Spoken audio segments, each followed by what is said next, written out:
माझ्या तमाम मतदार बांधवांनो, भगिनींनो आणि मातांनो, महानगरपालिका निवडणुकींची रणधुमाळी सध्या महाराष्ट्रभर सुरू आहे. प्रत्येक जण, प्रत्येक पक्ष आपापली बाजू मांडतोय, सभा घेतोय, मिरवणुका काढतायत. प्रत्येक उमेदवार प्रचार करतोय. गेली काही दिवस मुंबईमधलं मराठी विरुद्ध अमराठी जो संघर्ष सुरू होता, आज तोच विषय या निवडणुकींच्या केंद्रस्थानी आहे, प्रचाराच्या केंद्रस्थानी आहे. गेली 25 वर्ष या मुंबई महानगरपालिकेवरती शिवसेनेची सत्ता होती, एक हाती सत्ता. आणि शिवसेना नंतर भारतीय जनता पक्षही सोबत होता त्यांच्या. या गेली 25 वर्षामध्ये त्यांनी विकास केला नाही केला, काय गोष्टी झाल्या, किती मुंबईमध्ये किती प्रगती झाली, इन्फ्रास्ट्रक्चर किती आलं, या सगळ्या गोष्टीवरती चर्चा करण्याच्या ऐवजी आमच्याकडे वेगळ्याच मुद्द्यांवरती निवडणुका लढवल्या जातात. भारतीय जनता पक्ष मुद्दाम डिवचतोय शिवसेनेवाल्यांना, मराठी माणसाला, की मुंबईचा महापौर हा हिंदू बसणार. का मराठी भाषा बोलायची ॲलर्जी आहे तुम्हाला? मराठी माणूस हिंदू नाही आहे? मुंबई महाराष्ट्राला मिळावी, की मुंबईसह संयुक्त महाराष्ट्र व्हावा, यासाठी झालेल्या 105 हुतात्म्यांचा तुम्ही अपमान करताय. मुंबई मराठी माणसाची होती, आहे आणि राहणार. पण मुंबईचं अमराठीकरण करण्याचा जो तुमचा डाव आहे ना, अमराठी लोकांना खुश करण्यासाठी, तेव्हा 105 हुतात्म्यांचं बलिदान आम्ही व्यर्थ जाऊ देणार नाही, हे भारतीय जनता पक्षाने लक्षात ठेवावं. म्हणजे ह्यांना केंद्रामध्ये आपण सत्ता दिली, कशासाठी दिली? हिंदुत्वासाठी दिली, बरोबर आहे. राज्यातही ह्यांना निवडून दिलं, पण ह्यांनी वेगळेच उद्योग चालू केले. म्हणजे मराठी माणसाने यांच्यावरती विश्वास ठेवला ते हिंदुत्वासाठी, तर हे मराठी भाषा संपवायला निघाले. मध्ये काय तर ते हिंदी सक्ती केली. कशासाठी केली? काय गरज पडली होती? महाराष्ट्रामध्ये हिंदी सक्ती का करताय तुम्ही? इतर राज्यांमध्ये मराठी सक्ती करून दाखवाल का तुम्ही? आमच्यावर सक्ती का? हिंदी आम्हाला येते, आम्ही बोलतो हिंदी. सक्ती कशाला करताय? त्या सक्तीच्या माध्यमातून तुम्हाला नक्की काय साध्य करायचंय? 105 हुतात्म्यांचं बलिदान हे व्यर्थ जाऊ द्यायचंय तुम्हाला? मुंबई परप्रांतीयांच्या घशात घालायची तुम्हाला? का मराठी अस्मिता संपवायची आहे तुम्हाला? ते भारतीय जनता पक्षावाले तर काहीही वाटेल ते काही बोलतात. राज ठाकरे, उद्धव ठाकरे एकत्र आले तर ते सत्तेसाठी आले. मग शिंदे आणि फडणवीस काय समाजसेवेसाठी एकत्र आले? मग सत्तेसाठी ह्यांनी अख्खी शिवसेना फोडली, ह्यांना सोबत घेतलं. सत्तेसाठी कितीतरी नेत्यांना ईडीच्या नोटिसा पाठवल्या, त्यांना धमक्या दिल्या, भाजपामध्ये घेतले. ते सगळं समाजसेवेसाठी केलं का तुम्ही? राज ठाकरे आणि उद्धव ठाकरे एकत्र आले तर काय, तर सत्तेसाठी एकत्र आले. वा रे वा. बरं, आले सत्तेसाठी एकत्र, येऊ देत. तुम्हाला का पोटात दुखते? तुम्ही सत्तेसाठी वाटेल ते करायचं आणि मराठी माणसाने नाही करायचं. जे लोक मराठी माणसासाठी उभे राहतात त्यांनी नाही करायचं, त्यांनी सत्ता नाही मिळवायची का? ज्या वेळेला मुंबईमध्ये, महाराष्ट्रामध्ये, किंवा ही जी उपनगरं आहेत, मुंबईतली जी शहरं आहेत, कल्याण डोंबिवली असेल, उल्हासनगर असेल, ठाणे असेल, मुंबई असेल, जेव्हा जेव्हा मराठी माणसाचा विषय येतो ना, त्यांच्यासाठी उभं राहतात फक्त राजसाहेब ठाकरे, महाराष्ट्र नवनिर्माण सेना. त्यांच्या आधी हिंदू हृदय सम्राट वंदनीय बाळासाहेब ठाकरे उभे राहिले मराठी माणसासाठी. आणि म्हणून सध्या तरी मराठी माणसासाठी शिवसेना आणि मनसे ह्यांच्याशिवाय दुसरा पर्याय अवेलेबलच नाही आहे. मुंबईतल्या मराठी संस्कृती, मुंबईतलं मराठीपण जर जपायचं असेल ना, राज साहेबांवरती आणि उद्धव साहेबांवरती लोकांना विश्वास ठेवावाच लागेल, त्याशिवाय पर्याय नाही लोकांना. जेव्हा विषय मराठी माणसाचा येतो तेव्हा हे दोघच बंधू उभे राहणार आहेत, बाकी कोणी उभे राहणार नाही मराठी माणसाच्या पाठीशी. गेल्या 2-3 वर्षामध्ये मराठी माणसांवरती जे हल्ले झाले, जे वाद झाले, मराठीचा जो अपमान केला गेला, कोण उभं राहिलं मराठी माणसाच्या पाठीशी? राज ठाकरे आणि उद्धव ठाकरे उभे राहिले, दुसरं कोणी नाही उभं राहिलं.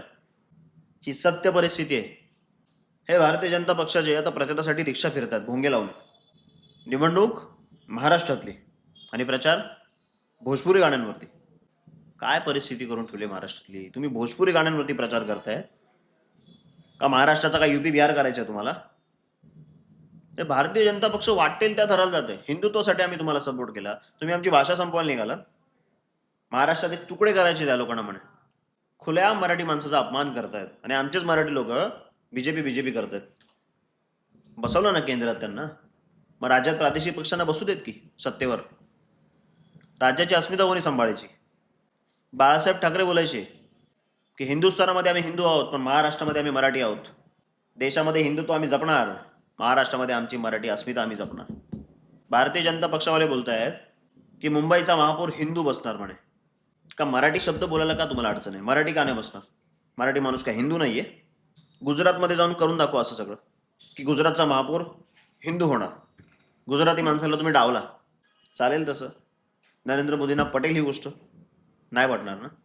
मग मुंबई ही महाराष्ट्राची आहे, मराठी माणसाची आहे.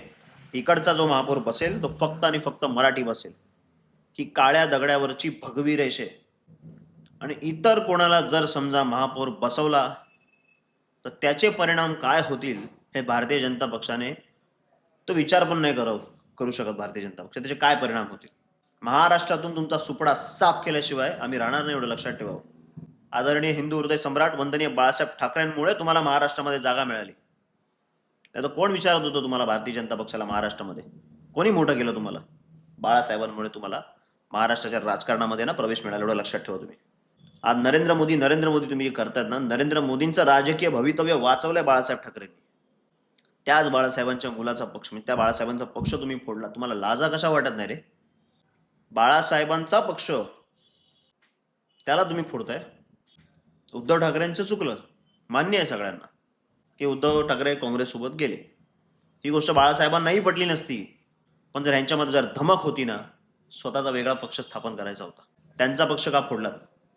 बरं, ह्यांच्याकडे आता काय ईव्हीएम मशीन आहे. त्या ईव्हीएम मशीनमध्ये व्हीव्हीपॅट असायचे. म्हणजे आपण बटन दाबलं तर कोणाला मतं पडतंय त्याची चिठ्ठी यायची बाहेर. त्यातही झोल. चिठ्ठी दिसते दुसरीच, पडताना भलतीच चिठ्ठी खाली पडते. आता जर ईव्हीएम मशीनच सेट करून ठेवलंय, म्हणजे निवडणुकांचे निकाल काय असेल हे तुम्ही आधीच ठरवून ठेवताय.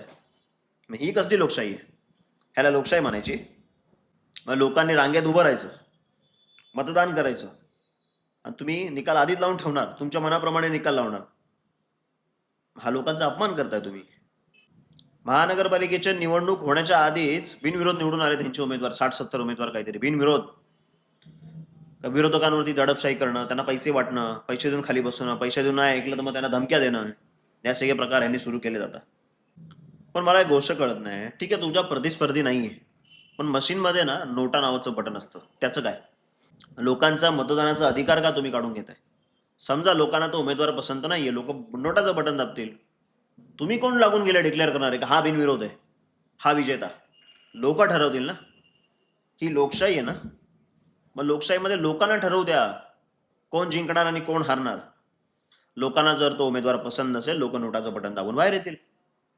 आणि हे जर असं सगळ्या प्रकार जर चालू राहिले, पैसे देऊन, धमक्या देऊन, त्यांना बसवणं खाली, उद्या सगळ्या निवडणुका अशाच पार पडतील.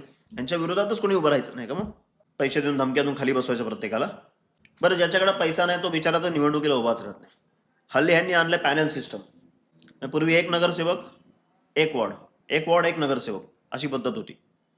आता 4 प्रभागांचा एक प्रभाग केला आणि त्याच्यामध्ये 4 नगरसेवक केले. म्हणजे प्रभाग वाढला, मग निवडणुकीचा खर्च वाढला. म्हणजे आपोआप सामान्य माणूस निवडणूक लढवायची इच्छा सोडून देतो.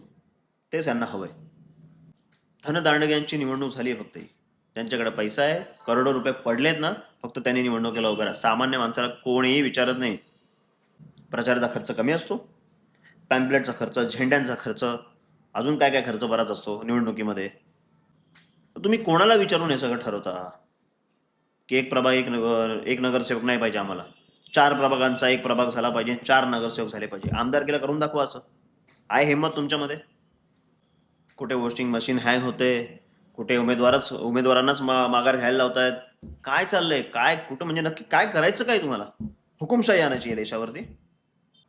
खूप विश्वासाने आम्ही भारतीय जनता पक्षाला मतदान केलं होतं त्यावेळेला, पण तो पूर्ण विश्वास या भारतीय जनता पक्षाने गमावलेला आहे. तुमच्यात जर दम असेल, हिंमत असेल ना, बॅलेट पेपरवरती एकदा मतदान घेऊन दाखवा, एकदा. आणि मतदार यादीतले घोळ आधी बंद करा, पारदर्शक करा मतदार यादी. निवडणुकीच्या आधी मतदार यादीच दाखवत नाही वेबसाईटला. ऐन निवडणुकीच्या तोंडावर मतदार यादी येते. त्याच्यामध्ये कोणाची नावं गहाळ झालेली असतात, मग त्यांना मतदान करताच येत नाही बिचाऱ्यांना. म्हणजे ह्यांना वाटेल त्यांची नावं त्या यादीमध्ये समाविष्ट करतायत, वाटेल ती नावं हे यादीमधून काढून घेत आहेत. हे सगळे प्रकार यांचे सुरू आहेत. का सुरू आहेत? कारण कामाच्या जोरावर ह्यांना मतदान कोणी देणारच नाही. कामच नाही गेली, लोक मतदान कसं करतील? नुसता पैसा खा खा खायचा, त्याच्या पलीकडे दुसरं काय केलं यांनी?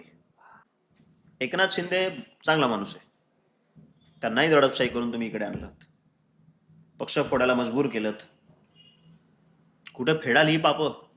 मुंबईवरती राज ठाकरे, उद्धव ठाकरे यांचीच सत्ता असली पाहिजे ही मराठी माणसाची इच्छा आहे. भारतीय जनता पक्ष जर सत्तेवरती आला मुंबई महानगरपालिकेमध्ये, मराठी माणूस मुंबईमधून हद्दपार झाला म्हणून समजा आणि मुंबई गुजरातला जोडली गेली म्हणून समजा. ज्या ज्या वेळेला या मुंबईमध्ये, महाराष्ट्रामध्ये मराठी माणसावरती जे एखादं संकट येतं ना, तेव्हा त्यासाठी फक्त राज ठाकरे उभे राहतात. दुसरं तिसरं कोणी उभं राहत नाही. त्याच्यामुळे आज मराठी माणसाची जबाबदारी आहे, आज त्यांच्या पाठीशी आपण उभं राहिलं पाहिजे,